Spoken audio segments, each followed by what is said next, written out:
我被弟弟绑定了双倍效益系统，我买 A4，他扭头提了辆 A8，我盖2层楼，他立马在一旁盖4层。我获得500万保险赔偿的当天，我弟就中了1000万大奖，这也让结婚10年的妻子柳如烟骂了我10年废物。妻子牵着我弟的手来到我床前，萧凡，你个废物，活着也只会浪费钱。我肚子里怀了萧平的孩子，你没资格做我孩子的爸爸。你死后，萧平会替你好好照顾我的。我瞪大眼睛，不可思议地望着一脸理所当然的妻子。我弟萧平勾唇一笑，凑到我耳边：萧凡，谢谢你的1500万。我疑惑地看向他，跟他说那么多废话干嘛？让他早死早超生。说完，妻子便拔了我的管子。再睁眼，我回到了10年前和柳如烟相亲的那天。我不要他，我要萧平。整个饭桌瞬间安静下来，萧平剔牙的动作停住了，柳如烟母亲脸上的笑容僵住了，手里的筷子啪的掉在地上。如烟，你胡说什么？我们是来跟萧凡相亲的。我没胡说，萧凡有什么好？一个死读书的，上班拿那点死工资，一辈子都别想发财。萧平就不一样，他脑子活，有闯劲。说完，他充满爱意地看向萧平。萧平很受用，他看着我，眼神里全是挑衅和炫耀。听见没，萧凡，这就叫男人的魅力。你这个死丫头，你是昏了头了。萧平他初中都没毕业，整天就知道鬼混，他能有什么出息？我不管，我就是选他。柳如烟脖子一梗，你们要是不同意，这婚我就不结了。眼看两家人就要吵起来，我妈周玉芬笑呵呵地出来打圆场。哎呀，亲家母别生气，孩子有自己的想法是好事嘛。再说了，萧凡和萧平都是我的儿子，如烟嫁给谁，不都是进我们萧家的门？我爸在一旁抽着烟，低着头没说话，算是默认了。我看着我妈那张笑开了花的脸，心里跟明镜似的。从小到大，他就更疼萧平。就是我哥那点工资养自己都费劲，以后拿什么养老婆？还是得看我的。他一边说，一边从口袋里掏出一沓票子，也没数，直接塞进柳如烟手里。如烟拿着，随便花。柳如烟顿时眼睛一亮，谢谢你，萧平。相亲结束后，我直接回公司，因为我要验证一个猜想。上一世萧平凑在我耳边说谢谢你的1500万时，我就心存疑惑。我打开兼职网站，花了几个小时完成一单，对方很满意，1000块钱很快就打到了我的账户。晚上下班，我推开家门，萧平正把一沓钱拍在饭桌上，满脸红光，兴奋地嚷嚷着：爸妈，看，今天手气爆棚，打牌赢了2000。我站在门口，看着他手里那叠钱的厚度，正好是我收入的2倍。果然如此，萧平看见我，立刻从那沓钱里抽出100块走过来，带着一种施舍的表情拍了拍我的肩膀：哥，辛苦了，这钱你拿去买点好吃的补补。我避开了他的手，他的手僵在半空中，脸上的笑容也凝固了。柳如烟正坐在他旁边，怀里抱着他刚赢回来的钱，像一个傻子一样看着我，嘴角挂着一丝讥讽。我没理他们，径直走回了自己的房间，关上了门。门外传来萧平不满的嘀咕声：切，不识好歹，装清高给谁看呢？你别管他，他就是那死读书读傻了的性子。来，萧平，这鸡腿你吃。我躺在床上，睁着眼睛看着天花板，一个猜想得到了证实，但还有一个疑点，如果我亏钱呢？他也会跟着亏钱。第二天，我从银行卡里取了500块现金，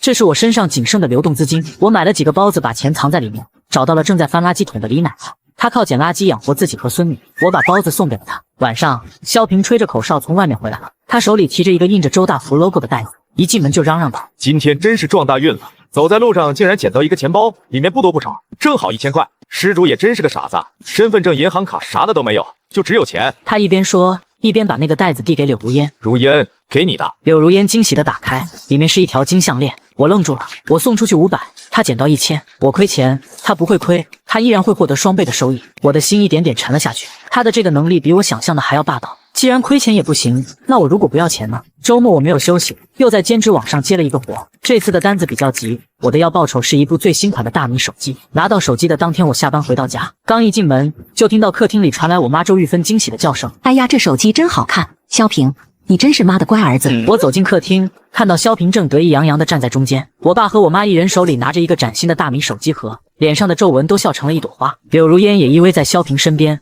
满眼都是崇拜的小星星。萧平见我回来，故意提高声音：爸妈，你们那破手机早该换了。你看我今天运气好，去逛商场，人家搞抽奖，我一抽就中了个头等奖，2部最新款的大屏，你们俩一人1部。他一边说，一边用眼角的余光瞥着我，那眼神充满了赤裸裸的炫耀和挑衅。我妈爱不释手地抚摸着新手机，她抬起头看到我，脸上的笑容立刻收敛了几分，换上了一副嫌弃的表情。萧凡，你回来正好，过来看看你弟弟多有本事，再看看你读了那么多书有什么用，连给爹妈买个新手机的钱都没有，真是个废物。我爸在一旁虽然没说话，但摆弄着新手机的兴奋劲已经说明了一切。柳如烟娇滴滴地挽住萧平的胳膊，用一种怜悯的眼神看着我，柔声细语地说：“妈，你也别这么说萧凡哥，他跟萧平不一样，萧平是有大气运的人，注定要干大事的。萧凡哥嘛，老老实实过一辈子也就不错了。”他这番话明着是劝解，实则句句都在往我心上扎刀子。他说我老老实实过一辈子，就等于是在说我一辈子没出息。就是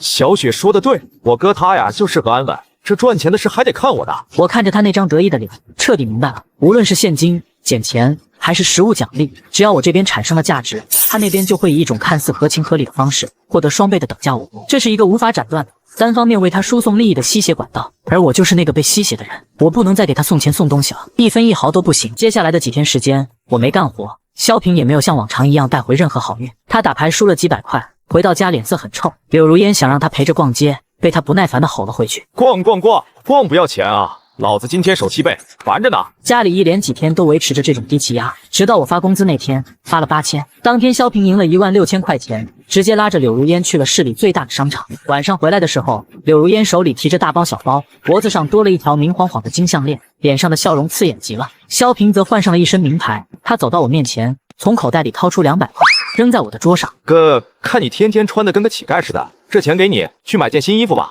别一天到晚指望那点死工资。男人还是要靠脑子赚钱。萧平，你别管他了，他一个书呆子懂什么？我们快回房吧，我新买的睡衣想穿给你看。我看着桌上那2张钞票，缓缓地攥紧了拳头。不行，不能再这样下去了。我赚的每一分钱都会变成他羞辱我的资本，我必须找到一个办法切断这条该死的吸血管道。此时，一个念头在我脑中一闪过：如果这笔钱不属于我呢？如果他的所有权从一开始就不在我名下呢？第二天，我联系了大学时关系最好的一个哥们李哲，他毕业后留在了省城，自己开了家小公司，日子过得还不错。电话里我没有多解释，只是说我最近手头紧，想接点私活，但有些款项不方便直接走我的账户，想借他的公司账户用一下。李哲很够意思，想都没想就答应了。挂了电话，我立刻就在兼职网上接了一个报价5000块的设计单，这是一个大活，我花了一整个周末，熬了2个通宵才完成。周一早上，我把成品发给客户，对方非常满意，当即就按照约定将5000块钱打到了李哲公司的对公账户上。李哲第一时间就截图给我看了到账信息，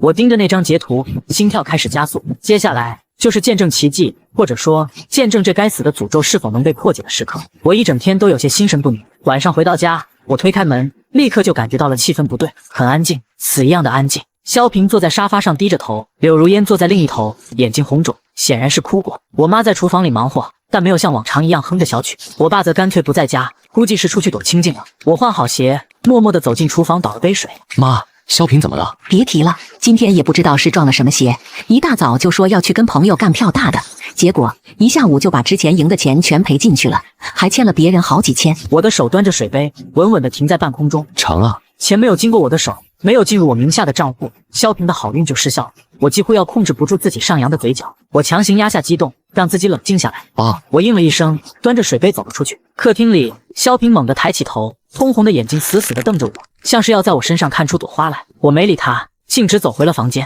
关上门的瞬间，我再也忍不住，无声地笑了起来。萧平，柳如烟，我亲爱的母亲，你们的好日子到头了。从那天起，萧平的财运彻底消失了，他不再能从牌桌上赢回1分钱。以前那些围着他转的朋友也开始躲着他，他变得越来越暴躁，每天在家里来回踱步骂人。柳如烟起初还会安慰他，后来就变成了无休止的争吵。萧平，你到底行不行啊？这个月的生活费你还没给我呢。你他妈闭嘴，老子烦着呢，就知道钱，没钱你就不能活了。我跟着你图什么？不就图你脑子活能赚钱吗？现在呢，你连你哥都不如，他好歹每个月还有几千块的工资。你敢拿我跟他比？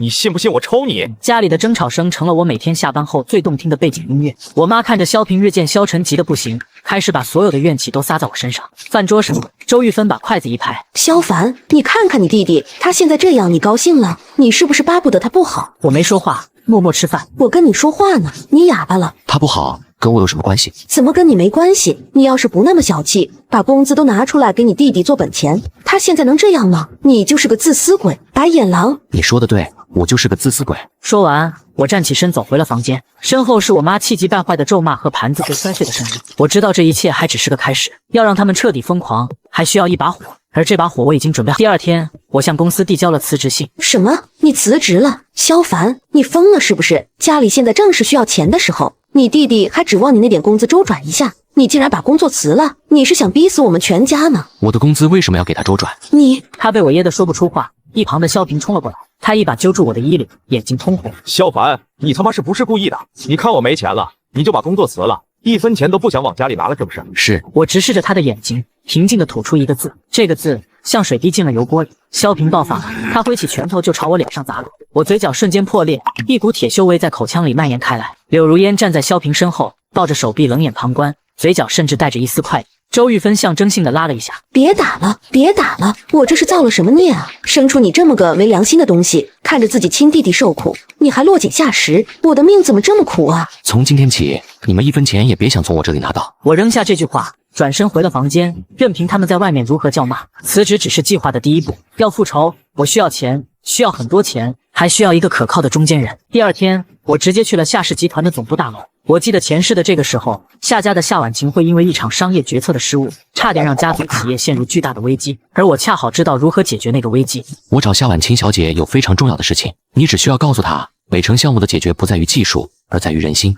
她听了自然会见我。前台半信半疑地打了个电话，几分钟后，一个穿着职业套装、气质干练的女人匆匆走了下来。她就是夏婉晴。是你说的那些话？我点了点头。去了她的办公室里，我只用了10分钟，就点出了她项目中所有的问题，并给出了解决方案。夏婉晴看我的眼神从审视变成了震惊，最后是全然的幸福。你究竟是什么人？一个想和你合作的人。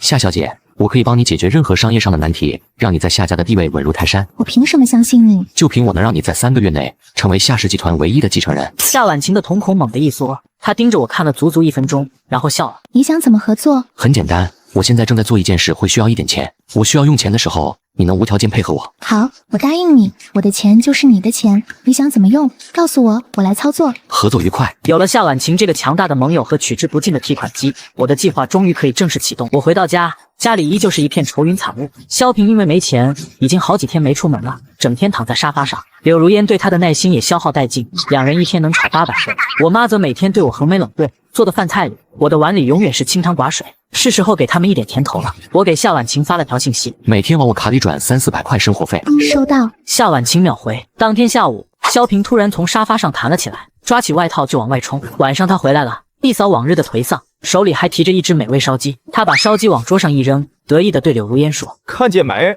我就说我的运气回来了。今天在牌桌上就带了100块钱去，一下午就赢了800块。”萧平，我就知道你是最棒的。从那天起，我开始了精准的投喂。萧平又恢复了往日的神气，每天拿着赢回来的钱带着柳如烟出去潇洒。今天买件新衣服，明天吃顿大餐，家里的气氛又因为这每天多出来的几百块变得其乐融融。柳如烟又开始对我弟弟百般讨好，一口一个萧平叫的比蜜还甜。我妈也重新把萧平当成了家里的顶梁柱，每天变着花样的给他做好吃的，看着我的眼神则充满了鄙夷和不屑。萧凡，你看看你弟弟，再看看你，同样是我生的，做人的差距怎么就这么大呢？一个在家躺着都有财神爷追着喂饭，一个读那么多书却连工作都没有，就是个废物。妈，你别这么说，我哥这不是废物，这叫稳定，稳定的没出息。哈哈哈哈。柳如烟被他逗得咯咯直笑，看我的眼神充满了怜悯和优越感。我没说话，这样的日子持续了半个月。我趁机偷偷在萧平房间里按了个窃听器。这天，我清晰地听到萧平的野心正在这日复一日的小赢中不断膨胀。妈的，每天就赢这么几百块，够干什么的？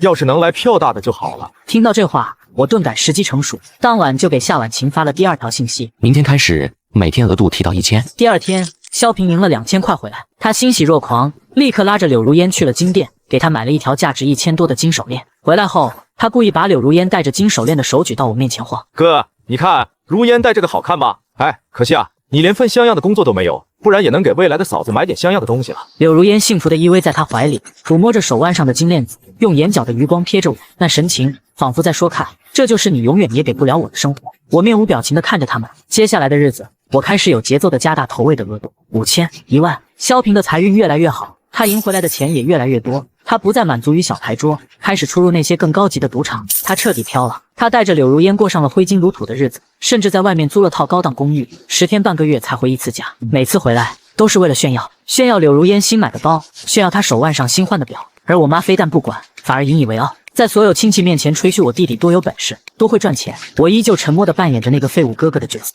直到那天，我通过窃听器听到了一个关键的对话。萧平，你现在每天都能赢这么多，咱们干嘛不玩点更大的？怎么玩大的？我听说北城里有个地下赌场玩得很大，一把牌的输赢都上万呢。你运气这么好，去那里玩，一天不是能赢回几十万？柳如烟的声音里充满了蛊惑，我必须再推他一把。当晚，我给夏婉晴发了新的指令，接下来几天每天加20万。第二天晚上，萧平没有回来，第三天他依然没有回来，直到第四天下午，一辆崭新的奥迪8嚣张地停在了我们家门口。车门打开，萧平穿着一身我叫不出牌子的潮牌，柳如烟穿着一身皮草，提着爱马仕的包，像个贵妇一样。他们身后还跟着几辆车，下来一群点头哈腰的小弟。平哥，您真是神了！平哥，以后兄弟们就跟你混了。我妈周玉芬听到动静，飞了似的跑了出去，看到眼前的景象，激动的话都说不利索。萧平啊，你这是？妈，这里面有50万，你跟我爸随便花，密码是6个8。然后他看都没看我一眼，搂着柳如烟，在一群人的簇拥下走进了屋子。柳如烟将新买的10几支口红在桌上一字排开，拿起一支对着镜子慢悠悠地涂着，然后瞥了我一眼，对旁边一个女伴说：“你说我怎么就这么好命呢？我老公就是个活财神，不像有些人读了那么多书，结果呢，连给我买支口红的钱都赚不到，真是可怜。”所有人都哄笑起来，萧平则大马金刀地坐在沙发上，他从一个精致的皮夹里抽出一沓钱，扔在我脚下，那姿态像是在打发一个乞丐。哥，最近辛苦你看家了，这点钱拿去买点烟抽，别一天到晚愁眉苦脸的，看着晦气。哦，我忘了，你好像不抽烟，那就拿去买点书看吧，毕竟你也只会干这个呢。我妈在一旁笑得合不拢嘴，她看着我，眼神里充满了嫌弃，仿佛我才是那个给她丢尽了脸的人。我没有动，也没有说话，只是静静地看着他们表演。这场狂欢持续到了深夜，等所有人都走了，我通过窃听器听到了萧平和柳如烟在房间里的对话。萧平，你太厉害了，3天就3天，赢了快200万。那算什么？我感觉我就是赌神附体，明天我要让他知道谁才是真正的赌神。那得要多少本钱啊？怕什么？我这200万砸下去，明天就能变成400万、500万。我躺在黑暗中，嘴角勾起，我摸出手机，给夏婉晴发了最后一条指令：停掉所有转账。第二天，萧平开着他的篱笆意气风发的去了北城的地下赌场。过了几天，天快亮的时候，我们家的门被砰砰砰的砸响。我打开门，门口站着几个满脸横肉的壮汉，他们一把推开我冲了进来，为首的光头抓着一张欠条，在我妈面前晃了晃。萧平呢？让他滚出来！欠了我们老大300万，还想躲？我妈当场就吓瘫了。柳如烟也从房间里冲出来，看到这阵仗，吓得脸都白了。不可能，他昨天还赢钱了，他运气那么好，怎么可能输？运气好？他妈的，昨天把他底裤都输光了。要不是看他开了2厘8，老大能借他300万翻本，赶紧叫人，不然我们就把他那双手给剁了。柳如烟的腿一软，也瘫坐在了地上。家里乱成了一锅粥，我妈哭天抢地，柳如烟失魂落魄，我爸则急得团团转。就在这时，我的手机响了，是一个陌生号码。我接起开了免提。哥，救我！救我！他们要剁我的手！哥，你快来救我！你在哪？我在城西的废弃水泥厂。哥，你一定要救我！你不是在大公司上过班吗？你让他们借钱给我，多少钱都行，只要你救我，我以后把赢的钱都分你一半。他还在做着他的发财梦。我挂了电话，我妈和柳如烟像抓住了最后一根救命稻草，立刻扑了过来。萧凡，你听到了，快去救你弟弟！萧凡，我求求你，只要你救了萧平，我以后也对你好。我缓缓摇头，我没钱。你可以去借啊，你不是认识夏氏集团的人吗？我为什么要为了一个赌徒去欠一辈子都还不清的债？他不是赌徒，他只是运气不好。柳如烟，你真的以为这个世界上有凭空而来的运气吗？我的话像一盆冰水浇在了柳如烟和我妈的头上，他们愣住了，死死地盯着我，眼神里充满了惊疑和恐惧。他们似乎想到了什么，但又不敢相信。电话在这时响了起来，我妈颤抖着手接起电话。人呢？再不来，我们就自己动手了。别，大哥，我们马上想办法，马上。挂了电话，他像是瞬间老了10岁。最终，我爸妈拿着家里仅剩的几万块存款，匆匆赶去了废弃水泥厂。我知道他死不了，那些放高利贷的要的是钱不是命。果然，天黑的时候，萧平被我爸妈架了回来。他浑身是伤，鼻青脸肿，走路一瘸一拐，那身名牌衣服也变得又脏又……他一进门，看到坐在沙发上的我，眼神里瞬间爆发出怨毒的光芒。他挣开我爸妈，一瘸一拐地冲到我面前，嘶吼道：“萧凡，是不是你？是不是你搞的鬼？我搞什么鬼了？我的运气是你弄没的，对不对？你嫉妒我，你见不得我好，所以你用什么法子害我？”萧平，你疯了！说这些胡话干什么？赶紧想想怎么还钱。他们让我1个月内还500万，不然就要我的命。500万，这个数字像一块巨石压在他们的心上。我妈当场就哭瘫在地。天啊，这可怎么办啊？我们去哪里弄这么多钱啊？家里再次陷入了绝望的死寂。萧平像一具被抽走了骨头的烂肉，瘫在沙发上，眼神空洞。柳如烟则坐在一旁，不停地咬着指甲，脸上血色尽失。接下来的几天，家里安静的可怕，他们不再争吵，也不再对我恶语相向。他们3个人总是凑在一起，关着房门窃窃私语。每次我一走近，他们就会立刻停止交谈，用一种古怪的眼神看着我。我知道他们在酝酿着什么。通过窃听器，他们所有的密谋都一字不落地传进了我的耳朵。不行，卖房子来不及，也卖不了这么多钱。那能怎么办？难道真等他们来剁了我的手？都怪那个萧凡，要不是他突然辞职，我们至于这么被动吗？我倒是有个办法，就是不知道你们敢不敢。什么办法？你快说。保险，高额的意外伤害保险，我打听过了。像萧凡这种情况，20多岁没工作，身体健康，最适合投保了。只要他出点意外，比如从高处摔下来，摔成个植物人，或者高位截瘫，保险公司一次性就能赔500万。房间里死一般的寂静，我能听到萧平和我妈变得粗重的呼吸声。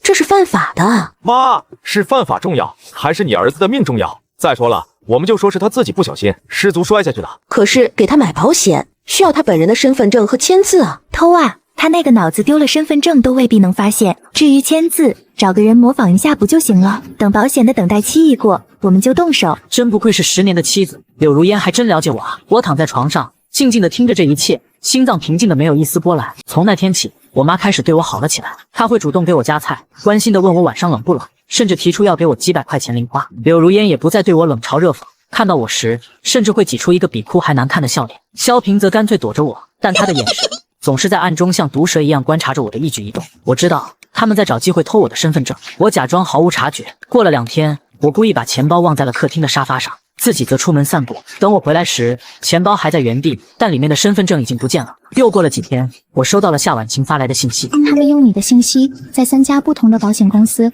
购买了总额500万的意外险。所有的投保记录和模仿你签名的证据，我都已经保存下来了。保险的生效日期在15天后。知道了。时间过得很快，这天，萧平主动找到了我，他脸上带着真诚的笑容。哥，对不起，之前都是我不懂事，我知道你现在没工作，心里也烦。正好我有个朋友在城西的工地上开了个小公司，想找个信得过的文化人帮忙管账，你要不要去试试？工资虽然不高，但清闲。城西的废弃水泥厂，我心里冷笑，脸上却露出受宠若惊的表情。真的？那太好了，我正愁找不到工作呢。那行，我跟他说好了，你明天下午就过去找他。第2天下午，我按照他给的地址来到了那个废弃的水泥厂。这里荒无人烟，只有几栋烂尾的楼房，在夕阳下像一个个黑洞洞的巨口。我拨通了萧平给的那个朋友的电话，电话响了很久才被接起。喂，是萧凡吧？你到了，不好意思啊，我临时有点事，你先上3号楼的天台等我一下，我马上就到。好。我挂了电话，抬头看了看那栋没有任何安全措施的烂尾楼，一步一步地走了上去。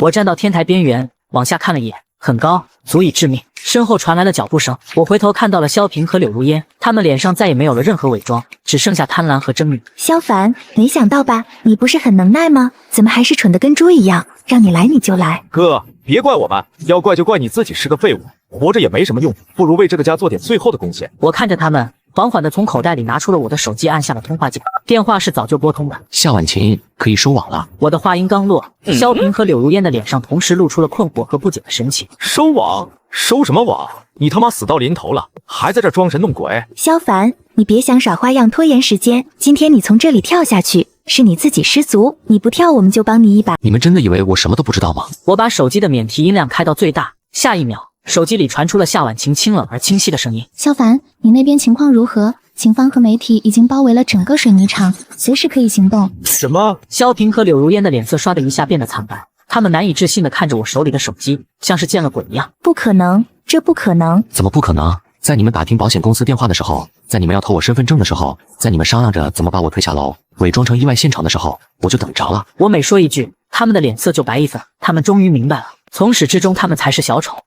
你都知道？我不但知道，我还把你们说的每一个字都录下来了，包括你们模仿我的签名去买保险的所有证据。不，把手机给我，把手机给我！我侧身一步，轻松地避开了他。他因为扑得太猛，收不住脚，踉踉跄跄地冲到了天台边缘，差一点就掉了下去，吓得他发出一声凄厉的尖叫。萧平看着状若疯癫的柳如烟，又看了看我，眼中的恐惧终于被绝望的疯狂所取代。萧凡，就算你都知道了又怎么样？今天只要把你弄死在这里，死无对证，谁也奈何不了我。就在他的钢管即将落到我头上的瞬间，10几个人从4面8方赶来。不许动！警察。我们是都市报的记者。数十名警察和扛着长枪短炮的记者从楼梯口和另一侧的消防通道一拥而上，瞬间就将我们团团围住。萧平举着钢管的动作僵在了半空中，他和柳如烟在无数的闪光灯和镜头下，脸上的狰狞、贪婪和恐惧被清晰地记录下来。警察同志，是他想杀我，他欠了我们家很多钱，我们来找他还钱，他就要跳楼，还想拉我当垫背呢。警察同志，你们要为我们做主啊，我们才是受害者。为首的警官没有理会他们，而是径直走到我面前。肖先生，你没事吧？没事。那就好。萧平、柳如烟，我们现在怀疑你们涉嫌故意杀人未遂以及保险诈骗，这是你们的通话录音，还有你们伪造签名、购买保险的全部证据。跟我们走一趟吧。警官身后的一个警员当场播放了他们密谋时的录音。听到录音，萧平和柳如烟彻底瘫软在地，面如死灰。他们被戴上手铐，像两条死狗一样被警察从我身边拖走。经过我身边时，萧平忽然用尽全身力气，抬起头，用一种怨毒到极点的眼神死死地盯着我。萧凡，我做鬼也不会放过你。我看着他什么也没说，记者们蜂拥而上，将话筒递到我面前。萧先生，请问对于您亲弟弟和未婚妻的所作所为，您有什么想说的？萧先生，您是什么时候发现他们的阴谋的？我没有回答任何问题，我穿过人群走下天台。楼下，夏婉晴靠在一辆红色的法拉利旁，正静静地看着我。结束了。结束了。他将一份厚厚的文件递给我，这是这段时间我用你提供的信息做投资。恭喜你，萧凡先生，你现在是个亿万富翁了。第二天，萧平和柳如烟的恶行登上了所有报纸的头版头条，连带着我妈周玉芬也因为涉嫌参与谋划被警方传讯，他们彻底完了。而在另一版的财经新闻上，则刊登着夏氏集团与新锐投资人萧凡联手打造商业帝国的消息。我看着报纸，神情平静。夏婉晴走到我身边，在想什么？在想今晚吃什么。我请客。好。